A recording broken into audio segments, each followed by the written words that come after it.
Hello, V K ನಿಜವಾಸ್ತು ಚಾನೆಲ್ಗೆ ಸುಸ್ವಾಗತ. ಈಗಾಗಲೇ ನಾನು 32ನೇ ಎಪಿಸೋಡನ್ನು ನಿರ್ಮಿಸಿದ್ದೇನೆ. ಈಗ 33ನೇ ಎಪಿಸೋಡನ್ನು ನಿರ್ಮಿಸುತ್ತಿದ್ದೇನೆ. ಅಂದರೆ 33ರಲ್ಲಿ ನಾನು ತಿಳಿಸುವುದೇನೆಂದರೆ, ಪೂರ್ವ ಭಾಗದ ಕಂಪೌಂಡಿನ ಗೇಟು ಯಾವ ರೀತಿ ಇರಬೇಕು ಎಂದು ಹೇಳುತ್ತಿದ್ದೇನೆ. ಸಾಮಾನ್ಯವಾಗಿ ಪೂರ್ವಕ್ಕೆ 90 ಡಿಗ್ರಿ ಸೆಲ್ಸಿಯಸ್ 90 ಡಿಗ್ರಿಯಷ್ಟು ಸರಿಯಾದ ಸೂರ್ಯೋದಯದ ದಿಕ್ಕು ಎನ್ನಬಹುದು. ಈ ಸೂರ್ಯೋದಯದ ದಿಕ್ಕಿನಲ್ಲಿ ತಾವು ಕಂಪೌಂಡನ್ನು ನಿರ್ಮಿಸುವ ಕಾಲಕ್ಕೆ ಭಾಳ ಎಚ್ಚರಿಕೆಯಿಂದ ನೋಡಬೇಕು. ಯಾಕಂದರೆ ಸಾಮಾನ್ಯವಾಗಿ ಕೆಲವೊಬ್ಬರು ಪೂರ್ವ ಈಶಾನ್ಯದ ಗೇಟು ಭಾಳ ಮುಂದಕ್ಕೆ ಇರಲೆಂದು ಬೆಳೆಸುವುದುಂಟು. ಅಂದರೆ 90ರಿಂದ 95 100 ಡಿಗ್ರಿವರೆಗೆ ಅದು ಹೀಗೆ ಈಶಾನ್ಯ ಬೆಳೆಯಲೆಂದು ಬೆಳೆಸಿದ್ದೇ ಆದರೆ ಅದು ಸಂಪೂರ್ಣವಾದ ತಪ್ಪೆಂದು ನಾನು ಹೇಳುತ್ತೇನೆ. ಯಾಕಂದರೆ ಪೂರ್ವ ಈಶಾನ್ಯದ ಅಂದರೆ 90ಕ್ಕಿಂತ ಮೈನಸ್ ಪಾಯಿಂಟು ಇರಬೇಕು. ಅಂದರೆ 85, 86, 87ವರೆಗೆ ಡಿಗ್ರಿವರೆಗೆ ಇದ್ದರೆ ಪೂರ್ವ ಈಶಾನ್ಯದ ನೋಟವಾಗುತ್ತದೆ. ಆವಾಗ ಸರಿಯಾದ ನೋಟ ಇದ್ದು ಆ ಕಂಪೌಂಡಿನಿಂದ ಒಳಬರುವುದು ಹೊರಬರುವುದು ಸರಿಯಾದ ದಿಕ್ಕಿಗೆ ಅನುಗುಣವಾಗಿ, ಅಂದರೆ 90ಕ್ಕಿಂತ 5 ಪಾಯಿಂಟು ಮೈನಸ್ಸು ಇದ್ದರೆ ಅಲ್ಲಿ ಸರಿಯಾದ ದಿಕ್ಕಿಗೆ ಆ ಕಂಪೌಂಡು ಗೇಟು ಕೂಡುತ್ತದೆ. ಕೆಲವೊಬ್ಬರು 80 ಡಿಗ್ರಿಗೆ ಕೂಡಿಸುವುದುಂಟು. ಹಾಗಾದರೆ 80 ಡಿಗ್ರಿಗೆ ಕೂತ್ಕೊಂಡರೆ ಅಲ್ಲಿ ಏನಾಗುತ್ತದೆಂದರೆ ಅದು ನೋಟ, ಕಂಪೌಂಡಿನ ನೋಟ, ಗೇಟಿನ ನೋಟ ನೈಋತ್ಯದ ದಿಕ್ಕು ನೋಟವಾಗುತ್ತದೆ. ಭಾಳ ಎಚ್ಚರಿಕೆಯಿಂದ ಕೇಳಿ, ನೈಋತ್ಯದ ನೋಟವಾಗುತ್ತದೆ. ಆವಾಗ ಒಳಬರುವ ಕಾಲಕ್ಕೆ ನೈಋತ್ಯದ ನೋಟವಾಗುತ್ತದೆ, ಹೊರಹೋಗುವ ಕಾಲಕ್ಕೆ ಈಶಾನ್ಯದ ನೋಟವಾಗುತ್ತದೆ, ಪೂರ್ವ ಈಶಾನ್ಯದ ನೋಟವಾಗುತ್ತದೆ. ಪೂರ್ವ ಈಶಾನ್ಯದ ನೋಟ ಎಷ್ಟು ಇರಬೇಕೆಂದರೆ ಕೇವಲ ಒಂದು 5 ಪಾಯಿಂಟು ಮಾತ್ರ ಇದ್ದರೆ ಒಳ್ಳೆಯ ಶುಭದಾಯಕ. 5ರಿಂದ 6 ಪಾಯಿಂಟು. ಕಂಪೌಂಡಿನ ಬಗ್ಗೆ ಮಹತ್ವವಾದ ಎಚ್ಚರಿಕೆ ಇದು. ಏನೆಂದರೆ ಒಳಬರುವ ಕಾಲಕ್ಕೆ 80ರವರೆಗೆ, ಅಂದರೆ 90ರಿಂದ 80ರವರೆಗೆ 10% ಪೂರ್ವ ಈಶಾನ್ಯ ಒಳ್ಳೆದ್ದೇ ಆದರೆ ಅಲ್ಲಿನ ಆ ಗೇಟು ಒಳಬರುವ ಕಾಲಕ್ಕೆ ನೈಋತ್ಯದ ನೋಟವಾಗುತ್ತದೆ. ಆವಾಗ ಅದು ಒಳ್ಳೆಯ ಶುಭದಾಯಕವಾದ್ದು ಅಲ್ಲ. ಅದಕ್ಕೆ ಯಾವಾಗಲೂ 90ರಿಂದ 85 ಮೈನಸ್ಸಿಗೆ ಅದು ಗೇಟನ್ನು ಇಟ್ಟುಕೊಳ್ಳಬೇಕು. ಭಾಳ ಎಚ್ಚರಿಕೆಯಿಂದ ನೋಡಿಕೊಳ್ಳಿ.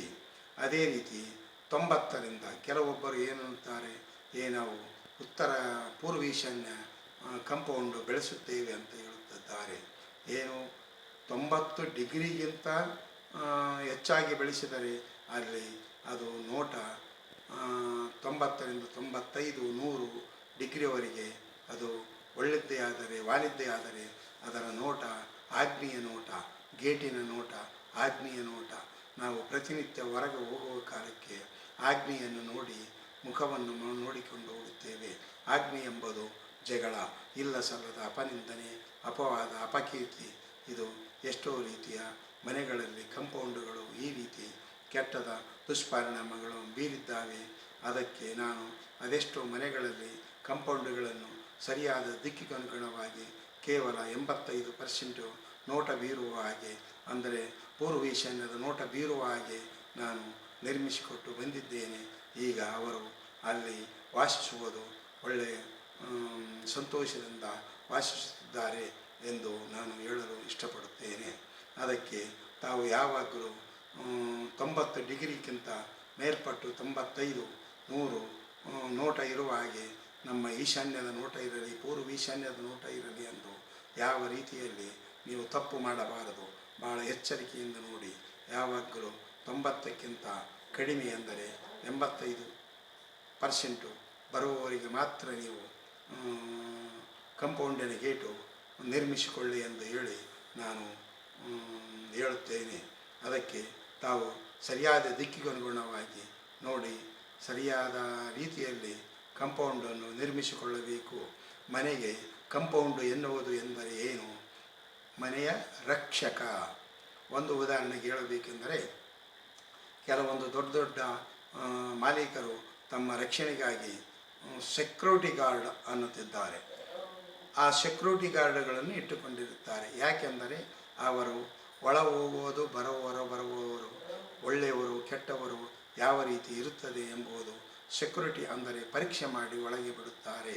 ಅದೇ ರೀತಿ ನಮ್ಮ ಕಂಪೌಂಡು ಗೇಟು ಇರುತ್ತದಲ್ಲ, ಒಳ ಬರುವವರು ಹೊರಬರುವವರು ಯಾರು ಕೆಟ್ಟವರು ಯಾರು ಒಳ್ಳೆಯವರು ಅಂದು ನಾವು ಬರುವ ಗೇಟು ಒಳ್ಳೆಯ ರೀತಿಯಿಂದ ಇದ್ದರೆ ಅಲ್ಲಿ ನಮ್ಮ ಒಳಭಾಗಕ್ಕೆ ಬರುವಂಥವರು ಒಳ್ಳೆಯವರೇ ಬರುತ್ತಾರೆ. ಆ ಕಂಪೌಂಡು ಗೇಟು ಯಾವುದೇ ನೋಟವಿದ್ದರೆ ಅಲ್ಲಿ ಬರುವವರು ಕೆಟ್ಟ ನೋಟದವರು ಕೆಟ್ಟವರು ಬರುತ್ತಾರೆ. ಅದಕ್ಕೆ ಕಂಪೌಂಡಿನ ಗೇಟು ಶುದ್ಧವಾಗಿ ದಿಕ್ಸೂಚಿಗನುಗುಣವಾಗಿ ನೋಡಿ ಇಟ್ಟುಕೊಳ್ಳಬೇಕು, ನಿರ್ಮಿಸಿಕೊಳ್ಳಬೇಕು. ಮೂಲೆಯ ಮಟ್ಟಕ್ಕೆ ಸರಿಯಾಗಿರಬೇಕು. ಯಾವುದೇ ಆಗಲಿ ಅತಿಯಾದ ಈಶಾನ್ಯ ಬೆಳೆಯುವುದೆಂಬುದು ಭಾಳ ತಪ್ಪು. ಅದು ಈಶಾನ್ಯ ಬೆಳೆಯುತ್ತಾ ಹೋಗಿದ್ದಾರೆ ಕಂಪೌಂಡು. ಒಂದು ವೇಳೆ ತಾವು 10 ಡಿಗ್ರಿ ಅಂದರೆ 90ರಿಂದ 95 100 ಡಿಗ್ರಿಯವರೆಗೆ ವಾಲಿದ್ದೇ ಆದರೆ ಅದು ಆಗ್ನೇಯ ನೋಟವಾಗಿ ಬಿಡುತ್ತದೆ. ಆವಾಗ ನೀವು ಎಷ್ಟೇ ಪರಿಶುದ್ಧವಾಗಿ ಮನೆ ಕಟ್ಟಿಕೊಂಡರೂ ಅದು ಒಳ್ಳೆಯ ನೋಟವನ್ನು ಒಳ್ಳೆಯ ರೀತಿಯು ಇರುವುದಿಲ್ಲ. ಅದಕ್ಕೆ ತಾವು ಭಾಳ ಎಚ್ಚರಿಕೆಯಿಂದ ಒಂದು ರಕ್ಷಕ ಅಂದರೆ ಕಂಪೌಂಡ್ ಎಂಬುದು ಭಾಳ ಅತಿ ಸೂಕ್ಷ್ಮವಾದ ವಿಷಯ. ಮೂಲೆಯ ಮಟ್ಟವನ್ನು ಸರಿಯಾಗಿ ನೋಡಿಕೊಂಡು ಯಾವ ಮೂಲೆಯು ಎಷ್ಟು ಬೆಳೆದಿದೆ, ಯಾವ ಮೂಲೆಯು ಎಷ್ಟು ಕಡಿಮೆ ಇದೆ, ಯಾವ ಮೂಲೆಯು ಎಷ್ಟು ಇದೆ ಎಂಬುದು ನೋಡಿಕೊಂಡು ತಾವು ಕಂಪೌಂಡು ಗೇಟನ್ನು ಇಟ್ಟುಕೊಳ್ಳಬೇಕೆಂದು ನಾನು ಹೇಳಿ ನನ್ನ ಎಪಿಸೋಡನ್ನು ಮುಗಿಸುತ್ತಿದ್ದೇನೆ. ಅದಕ್ಕೆ ನನ್ನ ಎಪಿಸೋಡಿಗೆ ತಾವು ಲೈಕ್ ಮಾಡಿ, ಬೆಲ್ ಐಕಾನ್ ಒತ್ತಿ, ಸಬ್ಸ್ಕ್ರೈಬ್ ಮಾಡಿ ಹಾಗೂ ಕಾಮೆಂಟ್ ಮಾಡಿ, ಶೇರ್ ಮಾಡಿ ಎಂದು ಹೇಳುತ್ತಿದ್ದೇನೆ.